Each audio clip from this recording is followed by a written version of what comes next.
Ce soir, nous évoquerons le Nigeria où le président Muhammadu Buhari s'est de nouveau rendu à Londres pour une visite médicale. On parlera ensuite du Congo. Les partisans de Kolela déposent des recours contre la réélection de Denis Sassou Nguesso.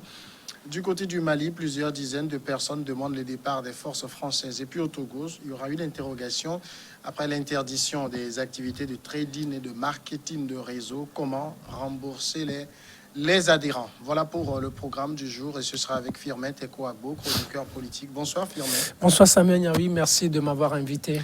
Face à vous, Jérôme Sossou, Triangle des Enjeux. Bonsoir Jérôme. Oui, bonsoir Samuel, bonsoir Firmin, bonsoir à tous qui nous suivent de par le monde entier.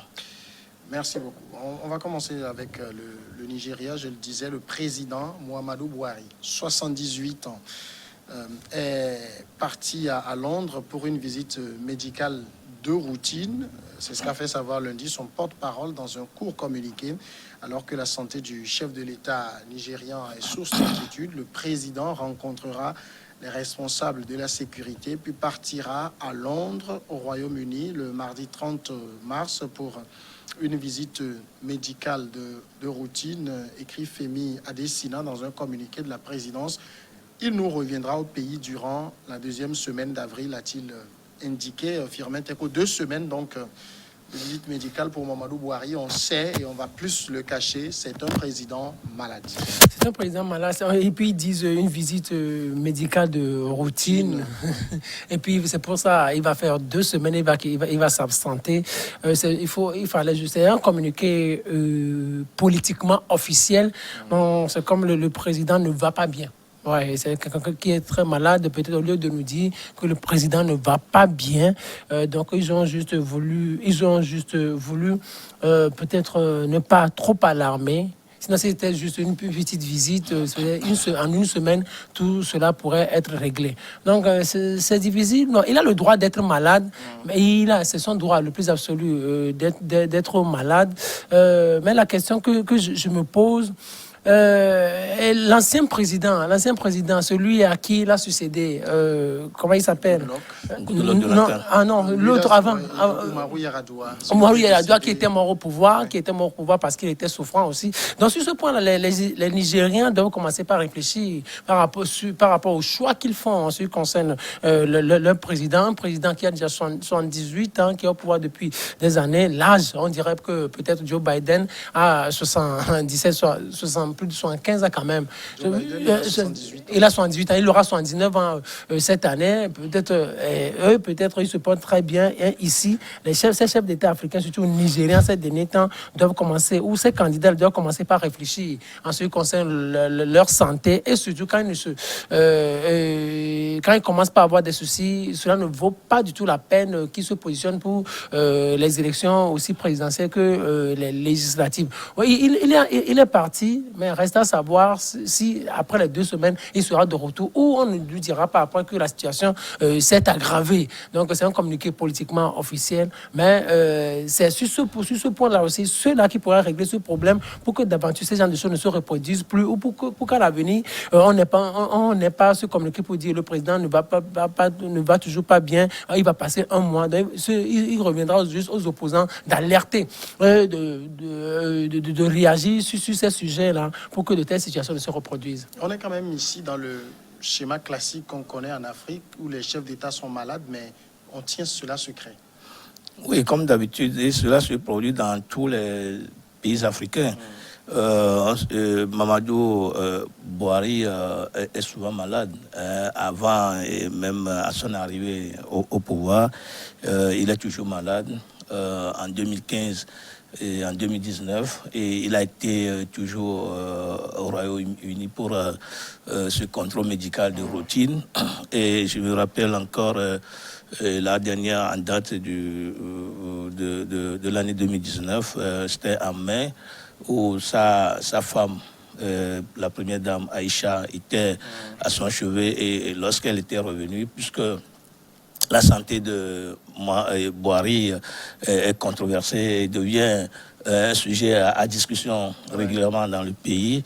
Et donc, lorsque Aïcha était revenue, elle rassurait les Nigérians comme quoi son mari allait très bien et qu'incessamment il va revenir. Et Mamadou Bouhari a fait 2 mois, 2 mois pleins avant de revenir dans son pays, le Nigeria. Aujourd'hui encore, il est retenu, je crois, depuis hier 30 mars, où on dit qu'il va aller faire une batterie d'examens médicaux pour voir, en tout cas pour moi, un bilan de santé. Depuis longtemps, Mamadou Bouhari, ce n'est plus à cacher, il est malade, constamment malade, mais on fait toujours un mythe autour de sa santé. C'est comme dans les autres pays africains, même un député qui est malade, on ne veut pas on ne veut pas faire savoir au peuple de quoi il souffrait alors qu'il est représentant du peuple.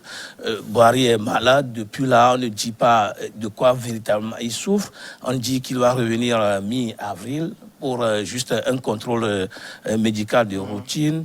Et je ne sais pas véritablement. Il va falloir que, comme l'a dit un temps affirmé, que l'opposition réagisse par rapport à ça, ou que le peuple nigérien réagisse par rapport à cet état de choses. Parce que si éventuellement Bouhari ne revenait pas, ça va créer en tout cas... je ne sais pas comment le dire, mais un vide constitutionnel qui va encore poser d'autres problèmes des politiques dans le pays. Alors qu'en réalité, Mamadou Bouhari lui-même sait que son état de santé ne lui permet plus de gérer le pays, de contrôler, de voir tout ce qui se passe dans ce pays. Normalement, il devait, en tout cas pour moi, démissionner. Puisqu'avec 78 ans, il a déjà fait ce qu'il pouvait faire. Il n'a plus rien dans sa JBC à proposer qui peut motiver le peuple nigérien aujourd'hui avec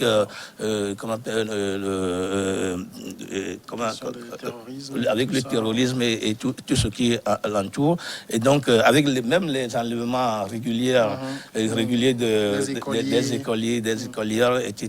Je crois que Bouhari n'a plus véritablement rien dans sa JBC. Il va falloir qu'on situe le peuple par rapport à son état de santé, ou alors, lui, lorsqu'il va revenir, qu'il démissionne. Il ne faudrait pas qu'il prenne le risque de mourir au pouvoir pour créer d'autres problèmes politiques pour ce pays. Alors, quand vous dites que l'opposition devrait saisir cette perche et chercher à mieux savoir, qu'est-ce qu'elle devrait faire par ailleurs? Parce que la présidence nigériane se refuse à communiquer les informations sur la santé du chef de l'État.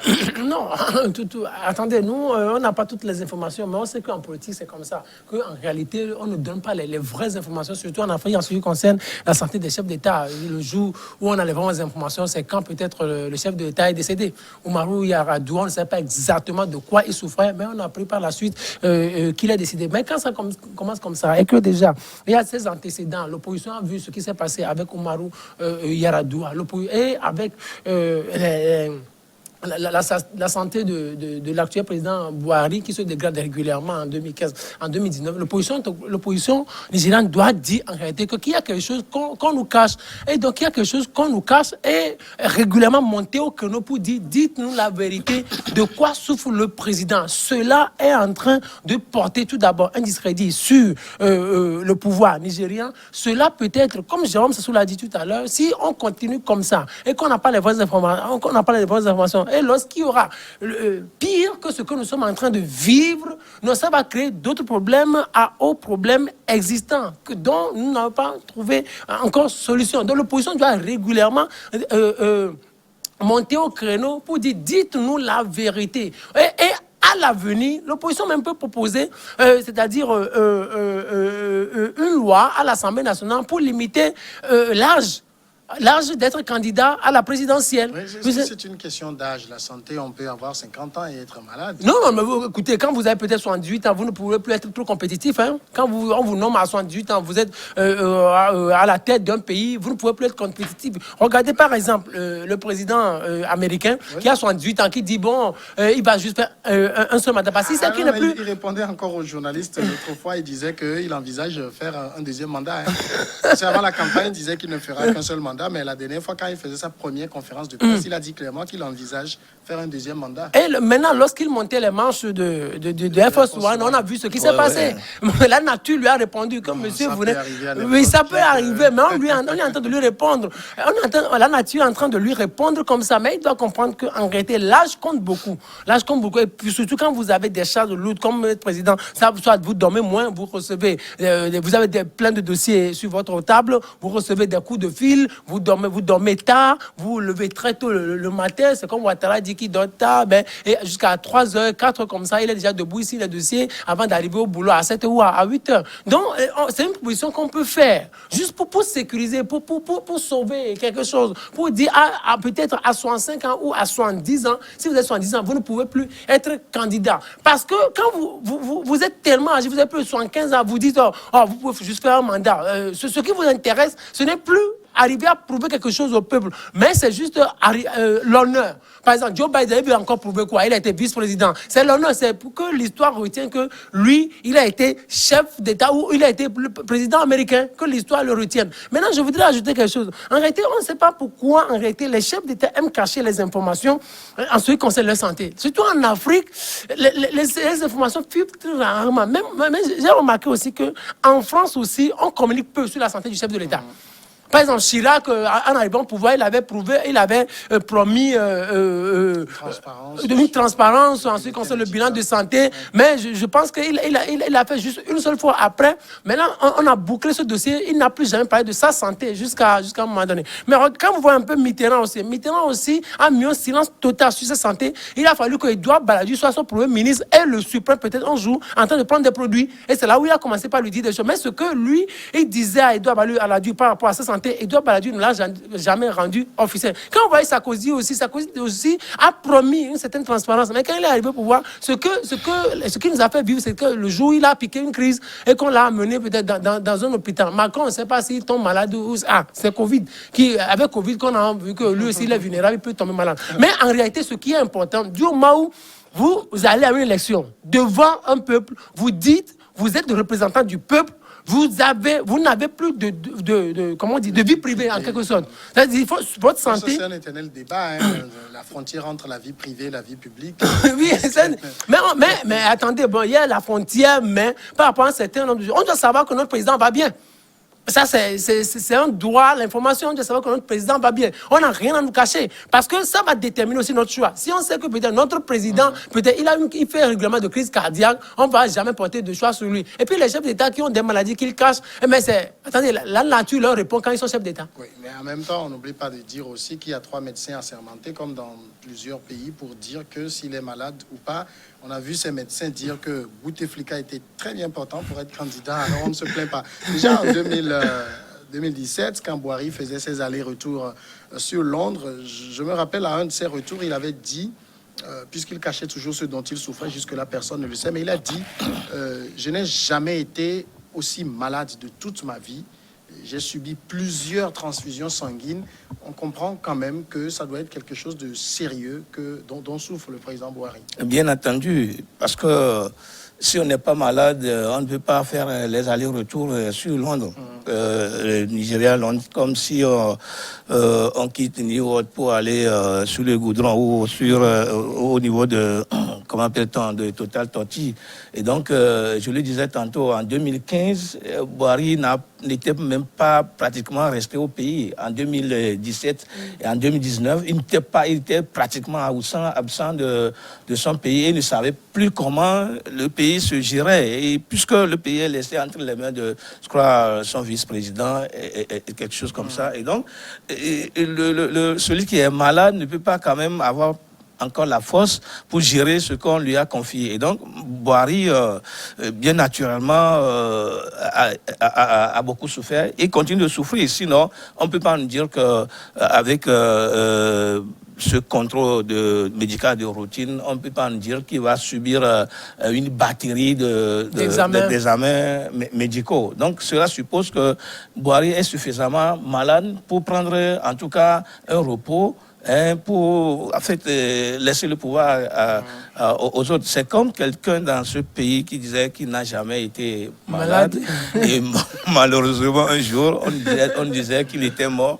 Et où encore il partait pour des soins à l'étranger. Je voudrais bien entendu parler du général Adema, qui nous disait qu'il n'a jamais eu de maux de tête et qui malheureusement... Un jour, il a fait la diarrhée quand même, il nous en a parlé. Et que malheureusement, il était mort de quelle mort? On ne sait pas s'il était malade avant de mourir ou bien il s'est réveillé un jour, il s'est dit qu'il est fatigué de la vie, qu'il doit mourir. On ne sait pas. Puisqu'on ne nous a jamais dit qu'il est malade, lui-même aussi il nous disait qu'il n'a jamais été malade.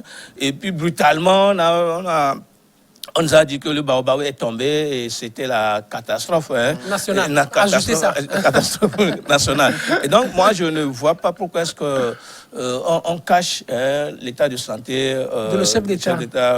Depuis que M. Faure Gnassingbé est à la tête du pays, on ne nous a jamais dit qu'il est malade.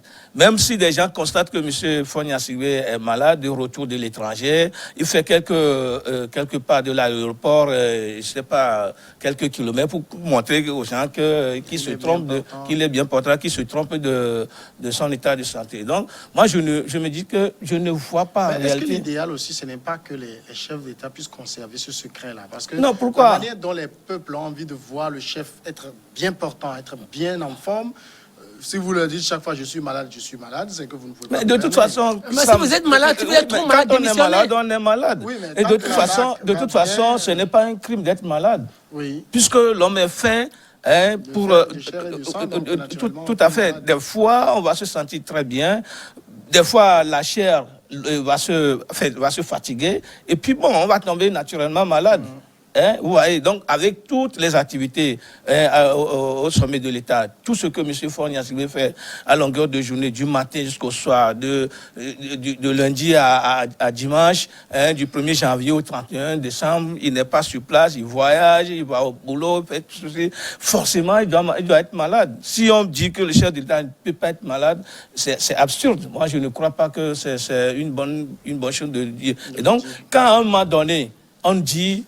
Quand on dit que le chef de l'État, à ce moment donné-là, il est malade, il doit prendre un repos médical. Et c'est pour cela qu'il y a des congés, des vacances dans les pays occidentaux. On ne nous précise pas que c'est des congés.